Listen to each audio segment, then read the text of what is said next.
صدیوں قبل حضور اس دنیا پہ جلوہ گر ہوئے تھے، لیکن ماحول کی شگفتگیاں بتاتی ہیں جیسے کوئی کل ہی گزر کے گیا ہو۔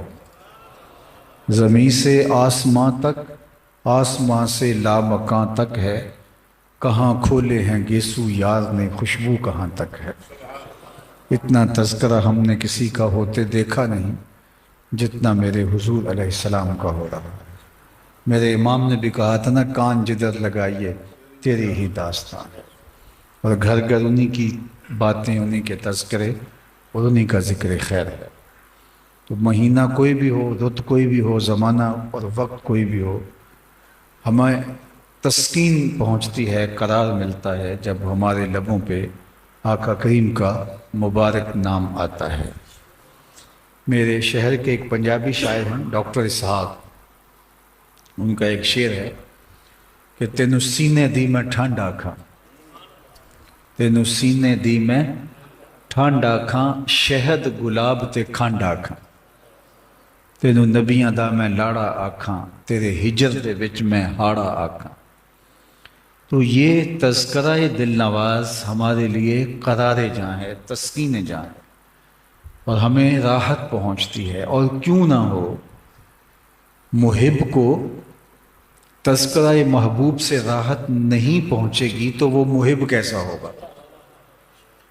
اگر پھولوں سے بلبل کو تسکین نہیں آئے گی، اگر جلتی ہوئی شمع سے پروانے کے دل کو قرار نہیں پہنچے گا تو وہ پروانہ کیسا ہے اور وہ بلبل کیسی؟ تو امتی کو تو محبوب کے ذکر سے قلبی فرحت، روحانی تسکین اور بشاشت نصیب ہوتی، اور کوئی بھی رت ہو، کوئی بھی زمانہ ہو، یہ ذکر ہمارے لیے قرار جاں ہے۔ پھر دوسری بات کہ نعمتوں کے ملنے پر شکرانہ ادا کیا جاتا ہے، اور شکرانے کی مختلف صورتیں ہیں۔ نوافل کی ادائیگی، زبان سے بول کے نعمت کا اقرار کرنا، اور جس نے مہربانی فرمائی ہو اس کی اطاعت اور فرما برداری بجا لانا، اس کے عملاً شکر گزار رہنا۔ اور شکرانے کی صورتوں میں سے ایک صورت یہ بھی ہے کہ اس نعمت کا ذکر کرنا، اس پر فرحت کا اظہار کرنا۔ کوئی آپ کو پھول پیش کرے تو آپ پھول وصول کرتے ہوئے چہرے کے اوپر خوشی اور مسرت کی کیفیت نہ لا سکیں تو وہ شخص پریشان ہوگا کہ میں نے اس کو تکریم دی ہے، عزت دی ہے، اور یہ منہ بسورے کھڑا ہے۔ تو پھول جو کہ ایک عام سوغات ہے، اگر اس کے ملنے پر کوئی خوش نہ ہو تو دینے والا پریشان ہو جاتا ہے کہ میں نے جو نعمت دی ہے اس کی قدردانی اس نے نہیں کی، اور جس نے کائنات کی سب سے بڑی نعمت ہمیں عطا کی ہے، اور اگر ہم اس کا شکرانہ ادا نہ کریں اور وہ اگر ناراض ہو جائے تو پھر اس نعمت کی برکتیں ہم سے واپس لے لی جاتی ہیں۔ اللہ نے یہ انسانی فطرت میں رکھا ہے کہ اِنَّا اِذَا أَذَقْنَا الْإِنسَانَ مِنَّا رَحْمَةً فَرِحَ بِهَا، فرمایا کہ ہم نے انسان کی طبع یہ بنائی ہے۔ یہاں بات مسلمان کی نہیں ہو رہی، یہاں بات انسان کی ہو رہی ہے کہ ہماری جانب سے جب اس کو کوئی نعمت ملتی ہے تو اس کے حصول پر فرح بہا، اس پر خوش ہو جاتا ہے، فرحت کا اظہار کرتا ہے۔ رحمتم منا، ہماری جانب سے رحمتن یہاں نکرہ ہے، کوئی عام سی رحمت بھی مل جائے تو وہ خوش ہو جاتا ہے، اور اگر رحمت للعالمین مل جائیں تو پھر خوش کیوں نہیں ہوگا؟ یہ فطرت انسانی ہے۔ ایک بچے کو آپ پھول دیں تو وہ رونے لگ جائے، اس کی گال سہلائیں تو رونے لگ جائے، اور اس کو تھپڑ مارے تو وہ ہنسنے لگ جائے، تو آپ کہیں گے کہ اس کا توازن عقلی ٹھیک نہیں ہے۔ اس کو پھول دینے سے خوش ہونا چاہیے اور یہ الٹا رونے لگ گیا ہے۔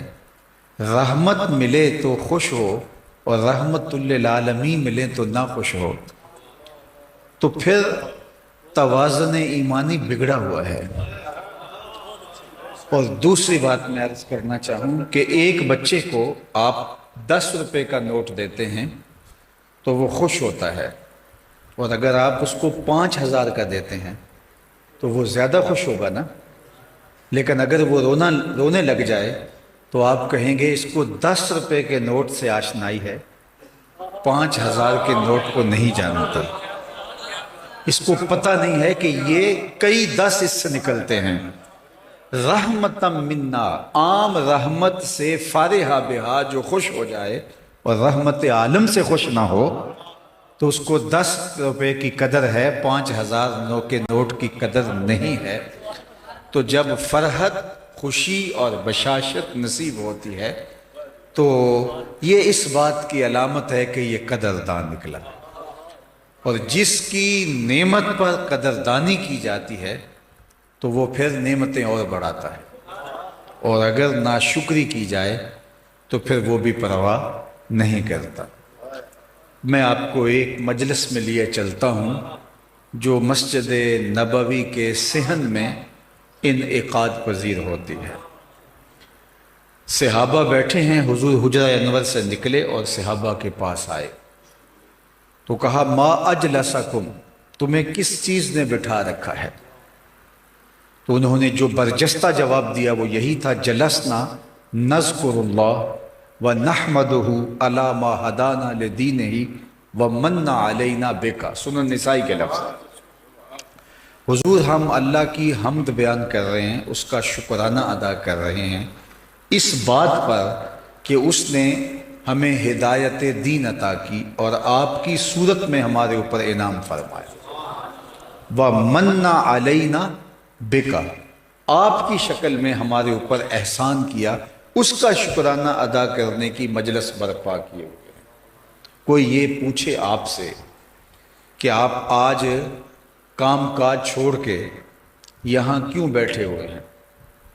ورکنگ ڈے ہے، دن کی مصروفیات تو رات کی نسبت فزوں تر ہوتی ہیں، اور ہمارے ہاں جلسوں کا کلچر بھی شام کا یا رات کا ہے، تو آج کام کاج چھوڑ کے آپ کیوں یہاں آئے؟ تو آپ کا برجستہ جواب یہی ہوگا، یار حضور کا ذکر سننے آئے ہیں۔ جب یہ آپ نے کہہ دیا تو بات تو یہی ختم ہو جاتی ہے۔ حضور نے پوچھا ما اجلسکم، کیوں بیٹھے ہو؟ ما اجلسکم کاہے کا جلسہ ہے؟ مقصد جلوس کیا ہے؟ کیوں بیٹھے ہو؟ تو انہوں نے کہا ہم حضور اللہ کا شکرانہ ادا کرنے بیٹھے ہیں، جس نے آپ کی صورت میں انعام دیا، ہمیں دین کی صورت میں انعام دیا، اس پر شکرانہ ادا کرنے بیٹھے۔ تو بات ختم ہو جانی چاہیے تھی، لیکن حضور نے فرمایا کیا تم اس بات پہ قسم دے سکتے ہو کہ اسی لیے بیٹھے ہو؟ حلف اٹھا سکتے ہو؟ عمومی طور پہ اس طرح کی چیزوں پر حلف نہیں لیے جاتے، لیکن حضور نے ان سے پوچھا حلف دے سکتے ہو؟ تو انہوں نے کہا جی حضور ہم حلف دینے کے لیے تیار ہیں۔ تو بعض اوقات انسان کسی کو کہے کہ حلف دیتے ہو تو وہ کہے تیار ہوں، تو یہی بات ختم ہو جاتی جب کہہ دیا، لیکن حضور نے باقاعدہ ان سے حلف اٹھوایا۔ انہوں نے کہا ہم حلف دیتے ہیں کہ ہم اسی لیے بیٹھے ہیں، ہمارے بیٹھنے کا کوئی اور مقصود نہیں ہے۔ جب باقاعدہ حلف دے چکے، حضور ان سے حلف لے چکے، تو ان کی آنکھوں میں حیرت تو تھی۔ حضور نے کہا حلف طلب کیا، ہم نے دے دیا، لیکن استجاب تو پھیل گیا آنکھوں میں کہ یہ حلف کا موقع نہیں ہے۔ عمومی طور پہ یہ ایک بات ہے کہ کیوں بیٹھے ہو، بندہ کہتا ہے میں اس لیے بیٹھا ہوں، بات ختم۔ تو حضور نے جو ہم سے حلف لیا یہ کیوں لیا ہے؟ تو سوال پھیل رہا تھا ان کی آنکھوں میں۔ تو حضور علیہ السلام نے فرمایا صحابہ میں نے ابھی تم سے جو حلف لیا ہے یہ کسی تہمت کی بنیاد پہ نہیں لیا، تمہارے قول کی صداقت پر مجھے کوئی شک نہیں گزرا تھا کہ میں حلف سے تصدیق چاہیے ہو، بلکہ ماجرا کچھ اور تھا۔ بعض اوقات قسم متردد کے تردد کو دور کرنے کے لیے دی جاتی ہے، اور بعض اوقات قسم اس مضمون کی عظمت کو، اس مضمون کی اہمیت کو اجاگر کرنے کے لیے دی جاتی ہے۔ تو کہا کہ میں تہمت کی بنیاد پر تم سے حلف نہیں لیا، بلکہ ماجرا اور تھا، اور وہ یہ کہ تم یہاں بیٹھے ذکر کر رہے تھے اور میں حجرے میں تھا۔ اتانی جبریل علیہ السلام، میرے پاس جبریل امین حاضر خدمت ہوئے، فَأَخْبَرَنِي أَنَّ اللَّهَ يُبَاهِي بِكُمُ الْمَلَائِكَةَ، انہوں نے کہا محبوب آپ یہاں بیٹھے ہیں، ذرا باہر تو نکل کے دیکھیے، آپ کے صحابہ کے اس عمل پر اللہ ملأ اعلیٰ میں فرشتوں میں ناز کر رہا ہے۔ وہ عمل کون سا تھا جس پہ رب رب ہو کے ناز کر رہا ہے؟ وہ حضور کی صورت میں انعام خداوندی پر شکرانے کی مجلس تھی، جس پر اللہ فرشتوں میں ناز کر رہا ہے کہ دیکھو میں نے نعمت دی، کتنے قدردان نکلے۔ اللہ کی رحمتوں سے بعید نہیں کہ آج کی مجلس قبول کر لی جائے اور اللہ فرشتوں سے کہے دیکھو صدیاں بیت گئی اور یہ آج بھی بیٹھ کے اس نعمت کا شکرانہ ادا کر رہے، اور یہ میری اور آپ کی بخشش کی ضمانت بن جائے۔ باقی جہاں تک اس نعمت عظمیٰ کے شکرانے کا حق ہے وہ ہم سے ادا نہیں ہو پائے گا۔ ایک دوپہر کی مجلس کیا ساری زندگی ان کے نام لگا دیں، حق کے شکر پھر بھی ادا نہ ہو۔ ہمارے بدن پہ اتنے بال نہیں ہیں جتنے رسول اللہ کے احسانات ہیں۔ ہمارا بال بال قرض رسالت میں جکڑا ہوا۔ خدا شناسی تو بڑی دور کی بات ہے، ہم خود شناس بھی نہ ہوتے اگر حضور نہ آتے۔ ہمیں یہ بھی علم نہ ہوتا کہ ہم کون ہیں، ہمیں اپنے آپ سے بھی آگہی نہ ہوتی۔ مجھے بتائیے، انسان اشرف المخلوقات ہونے کے باوجود وَلَقَدْ كَرَّمْنَا بَنِي آدَمَ کا تاج اس کے سر پہ رکھا ہے، لیکن یہ اپنی پیشانی کے تقدس کو کہاں کہاں پامال نہیں کرتا رہا۔ اس نے مٹی کے مادھوؤں کو، لکڑی کے اوثان کو، پتھر کے اصنام کو، حشرات الارض کو، چوپایوں کو، مظاہر فطرت کو، وحوش و طیور کو، چلتے پانیوں کو اور جلتی آگ کو اور چلتی ہواؤں کو اس نے اپنا معبود سمجھا۔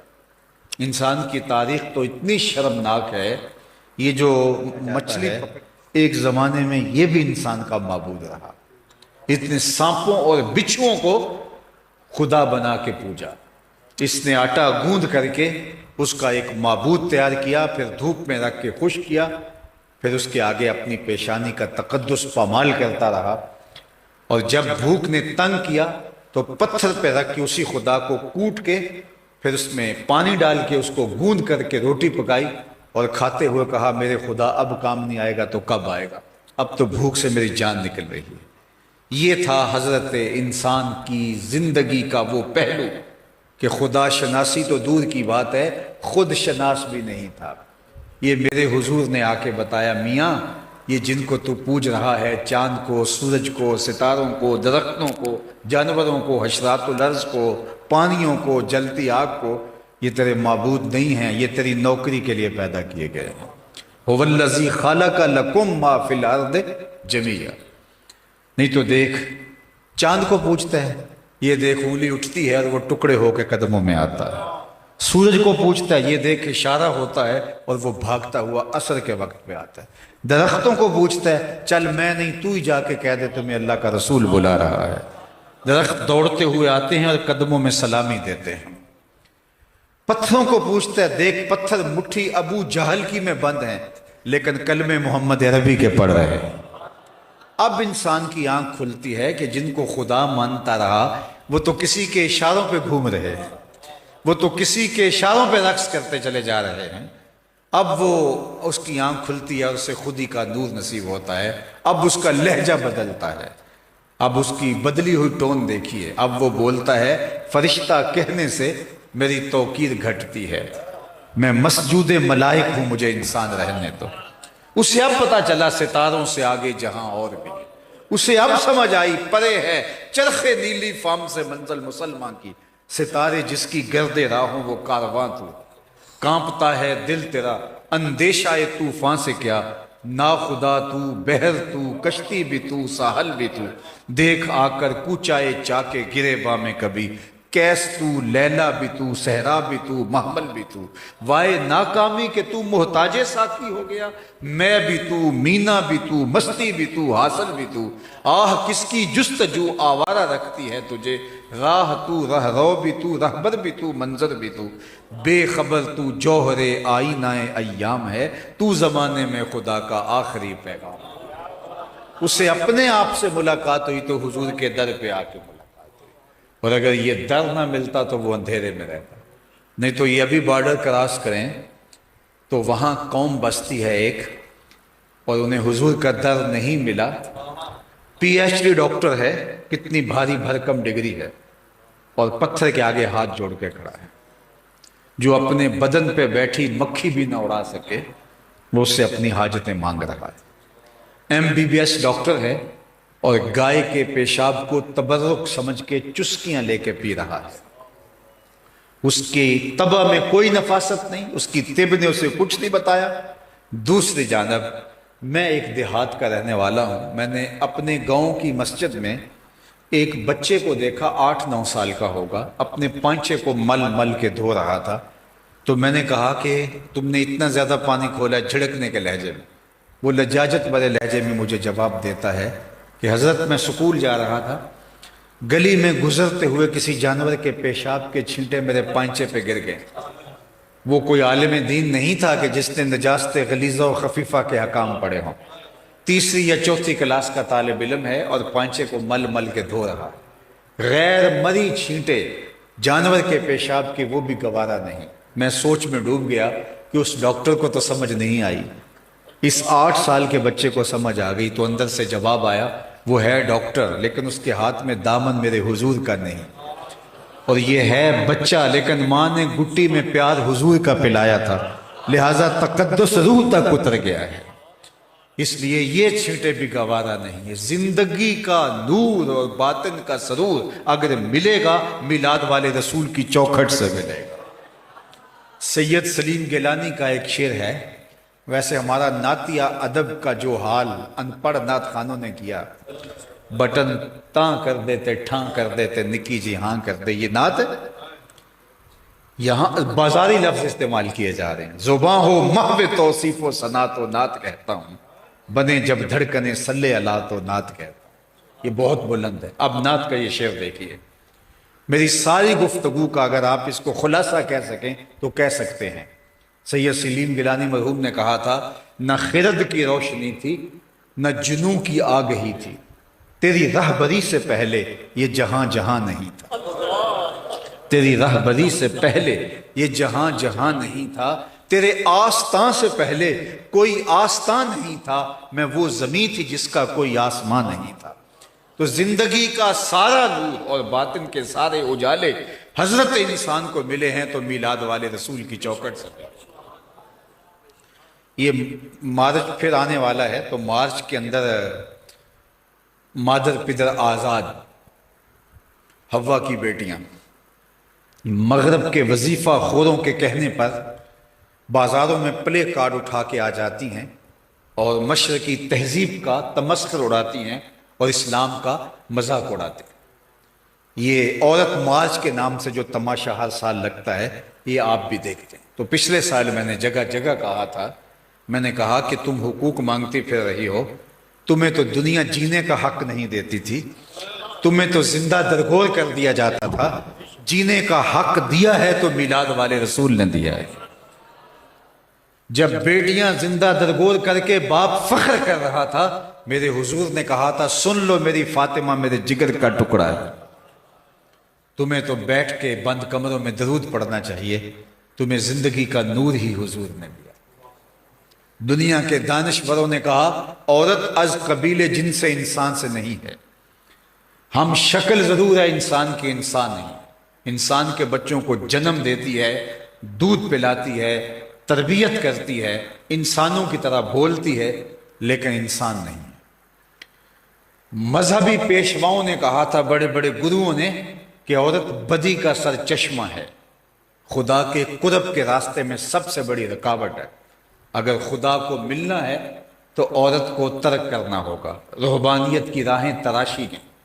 عورت کے ہوتے ہوئے خدا کی قربت نہیں مل سکتی. جب یہ دعائیاں دی جا رہی تھی، میرے حضور نے فرمایا، مجھے عائشہ کے بستر میں وہی اترتی ہے. دنیا کو بتایا تو تمہیں تو ساری زندگی اس نبی صلی اللہ علیہ وآلہ وسلم کا حق ادا کرنا چاہیے اور ان کی تعلیمات پہ عمل. دنیا کو سارا نور، ساری روشنی، سارے اجالے دیے ہیں تو میلاد والے رسول نے دیے.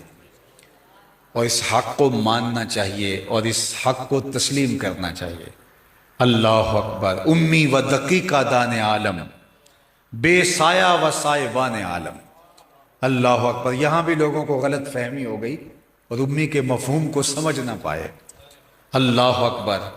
مجھے پچھلے دن ایک یونیورسٹی میں جانے کا اتفاق ہوا، تو ابھی بیان سے قبل بیٹھے ہوئے تھے، تو ایک ایشو تھا جو اس وقت پورے عروج پر تھا، تو مجھے وہ وائس چانسلر صاحب کہنے لگے کہ آپ اس حوالے سے کیا کہتے ہیں، امی کے حوالے سے۔ تو میں نے کہا کہ آپ کی یونیورسٹی کے اندر کتنے پروفیسر حضرات ہیں؟ انہوں نے کہا کہ یہ تعداد ہے۔ تو میں نے کہا کوئی ایک بھی ہے جو ان پڑھ ہو؟ انہوں نے کہا یہ کیسے ہو سکتا ہے؟ تو میں نے کہا جب آپ ان بچوں کے لیے اور ایک محدود دائرے میں یہ یونیورسٹی ہے، اس کے لیے ان پڑھ استاد نہیں رکھتے، تو جس رب نے محبوب کو پوری کائنات کا معلم بنا کے بھیجا ہے تو اس نے ایسے ہی بھیج دیا ہے، انما بعثت معلما۔ اللہ اکبر۔ باقی یہاں آ کر نہیں پڑھے تو میاں وہ پڑھنے نہیں آئے، وہ پڑھانے آئے، وہ سیکھنے نہیں آئے، سکھانے آئے۔ امی و دقیقہ دان عالم، بے سایہ و صاحبان عالم۔ تو اللہ نے حضور کے صدقے سے اس کائنات کو روشنیاں دی ہیں۔ اندھیرا اور ظلمتیں پھیلی ہوتی اگر حضور تشریف نہ لاتے، اور ظلمتوں میں آج ہم بھٹک رہے ہوتے اگر ان کی جلوہ گری نہ ہوتی۔ اور اتر کر ہیرا سے سوئے قوم آیا اور ایک نسخہ کیمیا ساتھ لایا۔ تو قرآن کی شکل میں، قرآن کی صورت میں ایک نصاب حیات ہمیں عطا کر دیا۔ تو یہ بچے جنہوں نے قرآن مجید کو حفظ کی سعادت سے اللہ نے جن کو مالا مال کیا ہے، اللہ ان کو بہتر جزا بھی دے۔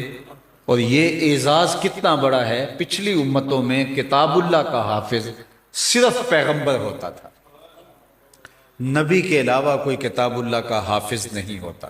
کتاب اللہ کے ٹکڑے تو یاد ہوتے، کچھ حصے تو یاد ہوتے، لیکن پوری کتاب پیغمبر کو ہی یاد ہوتی، اسی لیے بعد میں تحریف راہ آ گئی۔ اور اللہ نے قرآن مجید کی حفاظت کے ظاہری انتظامات میں سے ایک انتظام یہ کیا کہ اس کو سینوں میں محفوظ کر، اور آج 7 سال کا بچہ ہے، پورا قرآن سینے میں موجود۔ اور ماہ رمضان المبارک کا مہینہ پھر کس طرح اس قرآن کی دہرائی کے لیے اور اس کو سنانے کے لیے، اللہ اکبر۔ میں کہتا ہوں کہ ان دنوں کے اندر، ویسے تو میں حافظ نہیں ہوں، اور یہ احساس رہتا ہے کہ کاش اس وقت 2 سال 3 سال لگا کے حفظ بھی کر لیا ہوتا، اور یہ احساس جڑا رہتا ہے ساتھ۔ لیکن جب ماہ سیام آتا ہے تو اس وقت بہت زیادہ محرومی کا احساس ہوتا ہے کہ جس طرح حافظ پڑھ رہے ہوتے ہیں اور دن رات یاد کر رہے ہوتے ہیں۔ اب تو خیر ہمارا جو جامعہ ہے، جو درس نظامی کا وہ الگ ہو گیا، اور حفظ کا سیٹ اپ جو ہے وہ ایک الگ جگہ پہ ہے۔ پہلے ابتدا میں یہ دونوں جامعات ایک ہی چھت کے نیچے تھے، تو میں اسی طرح سفر پہ رہتا تھا، تو بعض اوقات رات کو دیر سے جانا ہوتا، 2 بجے 1 بجے 3 بجے۔ تو جب میں داخل ہوتا تو مسجد کے قریب سے گزر کے ایک جگہ تھی جو میرے سونے جاگنے کے لیے متعین تھی، تو جب میں ادھر جاتا تو بعض کا لائٹیں آف ہوتی اور قرآن پڑھنے کی آواز آتی، تو مجھے تعجب ہوتا کہ یہ کون اس وقت اندھیرے میں بیٹھ کے پڑھ رہا ہے۔ تو میں جا کے جو ہے وہ بتی جلاتا تو کوئی مجھے بیٹھا نظر نہ آتا، پھر میں غور کرتا تو کوئی سویا ہوا بچہ قرآن پڑھ رہا ہوتا۔ اللہ اکبر۔ تو میں کہتا کتنے خوش نصیب ہو، تمہاری نیندوں میں بھی قرآن ہے۔ اللہ اکبر۔ یار قرآن کا حافظ ہونا، پھر اس کے حلال و حرام کی تمیز زندگی میں اتر جائے، اپنے اعمال کو اس کی تعلیمات کے مطابق مرتب کر لیا جائے، یہ تو بہت بڑی بات ہے۔ ایک زمانے میں قبر کھودتے کھودتے ساتھ والی قبر کی اینٹ گر گئی، اور لوگوں نے دیکھا کہ جو صاحب قبر ہے اس کا کفن بھی میلا نہیں ہوا، تو شوق و جستجو کی چنگاریاں روشن ہوئیں کہ دیکھیں کہ یہ کون ہے، حالانکہ اوپر قبر کا نشان نہیں تھا۔ تو خیر جو تھوڑا بہت جگہ کا اندازہ تھا اس کے مطابق صاحب قبر کو ڈھونڈنے نکلے، گاؤں سے پوچھا یہ کس کی قبر ہو سکتی ہے، تو پتہ چلا کہ فلاں شخص کی قبر ہے جو آج سے اتنا عرصہ قبل فوت ہو چکا ہے۔ اس کی بوڑھی بیوہ ابھی موجود ہے۔ تو وہ اس تک پہنچے اور جا کے کہا کہ ہم نے قبر کھودتے کھودتے ساتھ والی قبر کی اینٹ کے گرنے سے کفن بھی میلا نہیں ہوا صاحب قبر کا، دیکھا تو پتہ چلا وہ آپ کا شوہر ہے۔ تو ہم اس تجسس میں آئے ہیں کہ دیکھیں کہ وہ عمل کون سا کرتا تھا، تو تم ہمیں بتا سکتی ہو کہ وہ کیا عمل کرتا تھا؟ تو اس خاتون نے ذہن پہ زور دے کے کہا کہ میرا سادہ سا شوہر تھا، کوئی نہ عالم تھا، قرآن بھی نہیں پڑھا ہوا تھا، لیکن کوئی مجھے تو عمل ایسا یاد نہیں آ رہا۔ ہاں ایک عمل مجھے اس کا یاد آ گیا۔ کیا؟ کہا وہ قرآن نہیں پڑھا تھا، لیکن جب لوگ فجر کی نماز کے بعد مسجد میں قرآن کھول کے بیٹھ جاتے تو اسے بڑا دکھ ہوتا کہ کاش کہ میں بھی قرآن پڑھا ہوتا۔ تو وہ بوجھل قدموں سے گھر آتا اور اوپر طاق پہ رکھا ہوا قرآن مجید کا نسخہ اٹھاتا، اس کو کھولتا، چومتا، اس کی آنکھوں میں آنسو ہوتے اور ایک ایک سطر پہ انگلی رکھ کے کہتا مالک مجھے نہیں پتا یہ کیا لکھا ہے، جو لکھا ہے حق لکھا ہے۔ پھر دوسری سطر پہ انگلی رکھ کے کہتا مالک یہ بھی سچ لکھا ہے، یہ بھی سچ لکھا ہے۔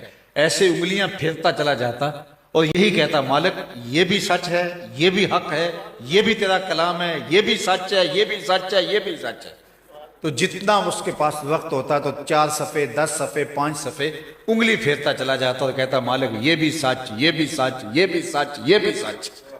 تو کہا آج اس کی قبر میں جو تم نور دیکھ رہے ہو وہ قرآن سے محبت کی وجہ ہے، اور جنہوں نے قرآن کو سینے میں رکھ لیا اللہ ان کو کیا عطا کرے گا اور ان کی کیا عظمتیں ہوں گی۔ میں ان بچوں کو خراج بھی پیش کرتا ہوں، اساتذہ کو بھی، کہ 7 یا 10 جتنے بچوں نے قرآن پڑھا انہوں نے باقاعدہ سنایا بھی ہے، تو اس کا مطلب ہے یہاں خوبصورت تعلیم قرآن کا انتظام ہے، صرف وقت نہیں گزارا جا رہا، ان بچوں کو محنت کے ساتھ پڑھایا جا رہا ہے۔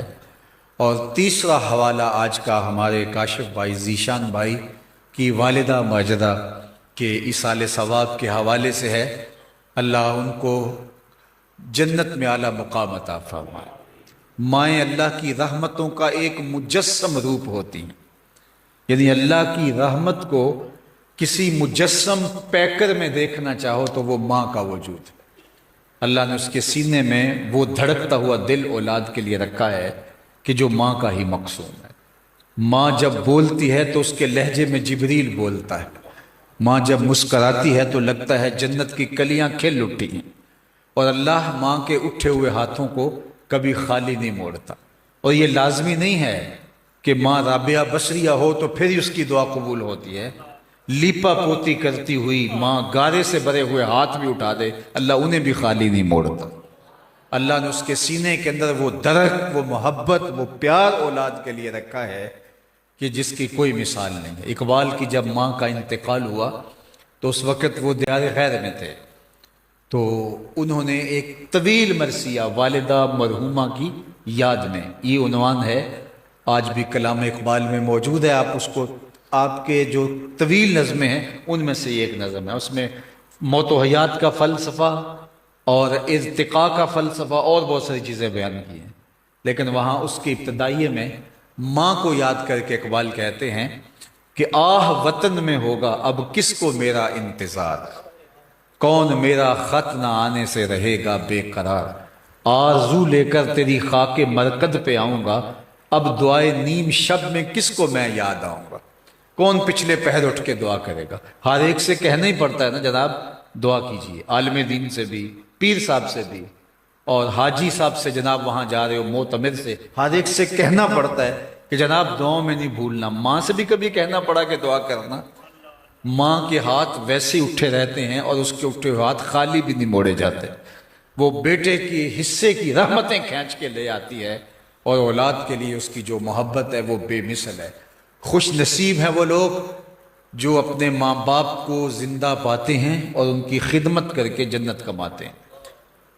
علماء نے کہا، اور حدیث پاک بھی ہے، کہ کچھ گناہ ایسے ہیں جن کی سزا دنیا میں بھی ضرور ملتی ہے، آخرت میں تو ہے ہی ہے، اور کچھ نیکیاں ایسی ہیں جن کی جزا آخرت میں تو ہے ہی ہے، دنیا میں بھی ضرور ملتی ہے۔ ان نیکیوں میں سے ماں باپ کی خدمت ہے، اور ان گناہوں میں سے جن کی سزا آخرت میں تو ہے ہی ہے، دنیا میں بھی ضرور ملتی ہے، وہ ماں باپ کی نافرمانی۔ علماء نے لکھا اور صوفیاء نے لکھا کہ جو شخص روزانہ اپنے ماں باپ کے لیے دعا کرے، والدین زندہ ہوں تب بھی، فوت ہو گئے ہوں تب بھی، ساری زندگی اس کے رزق میں بے برکتی نہیں آ سکتی۔ رزق کی کثرت اور چیز ہے، رزق کی برکت اور چیز ہے، اور ماں باپ کی دعاؤں سے ساری زندگی رزق میں بے برکتی نہیں آ سکتی۔ تو خوش نصیب لوگ اپنے ماں باپ کے لیے دعاؤں کو کبھی فراموش نہیں کرتے۔ حضرت ابو ہریرہ ایک دعا مانگتے تھے، اللہم اغفر لابی ہریرہ ولأمی ولمن استغفر لہما، اے اللہ ابو ہریرہ کو بخش دے، ابو ہریرہ کی ماں کو بخش دے، اور جو ہم دونوں کے لیے بخشش کی دعا کرے اسے بھی بخش دے۔ حضرت محمد بن سیرین جلیل القدر تابعی ہیں، ان کی زندگی کا معمول تھا جب بھی دعا کرتے تو ساری دعاؤں کے بعد ایک دعا یہ بھی کرتے، اللہ ابو ہریرہ اور ان کی ماں کو بخش دے۔ تو کسی نے کہا آپ کو خاص ہمدردی ہے ابو ہریرہ سے؟ کہا ہمدردی کا رشتہ تو ہے ہی ہے، اصل میں ان کے لیے دعا کر کے ان کی دعا کا مصداق بن رہا ہوں، چونکہ انہوں نے کہا تھا جو میرے لیے اور میری ماں کے لیے مغفرت کی دعا کرے اللہ اسے بھی بخش دے۔ فرمایا کرتے تو کوئی ہے جو مسجد اشار میں 2 رکعت پڑھے اور میری ماں کی مغفرت کے لیے دعا کرے؟ خوش نصیب اولاد ماں باپ کے لیے دعاؤں کے سلسلے کو کبھی موقوف نہیں ہونے دیتے، اور میں سمجھتا ہوں کہ اولاد اگر نیک ہو اہتمام سے تو دعا مانگتی ہی مانگتی ہے، اگر نہ بھی مانگے تو دن میں کتنی مرتبہ کہے گی نمازی اولاد، ربنا اغفر لی ولوالدی، اللہ مجھے بخش دے، میرے ماں باپ کی مغفرت فرما دے۔ تو اللہ کی بارگاہ میں آپ سارے لوگوں کی آمین کے ساتھ دعا ہے کہ اللہ ہمارے ان بھائیوں کی والدہ ماجدہ کو، ان کے والد بزرگوار کو، ان کے خاندان کے دیگر فوت شدگان کو، اور ہم جتنے لوگ یہاں موجود ہیں ہم سب کے فوت شدگان کو غفران و رحمت کے پردوں میں اللہ ڈھانپ لے، اور ان کی قبروں کو وسیع، کشادہ، منور، خوشبودار اور تاباں کرے۔ اللہ ان بچوں کو ساری زندگی کتاب رحمت قرآن مجید کی تعلیمات پہ عمل پیرا ہونے کی توفیق دے، اور ہمارے سینے حضور کی محبت کے خزینے بنا دے۔ وآخر دعوانا ان الحمد للہ رب العالمین۔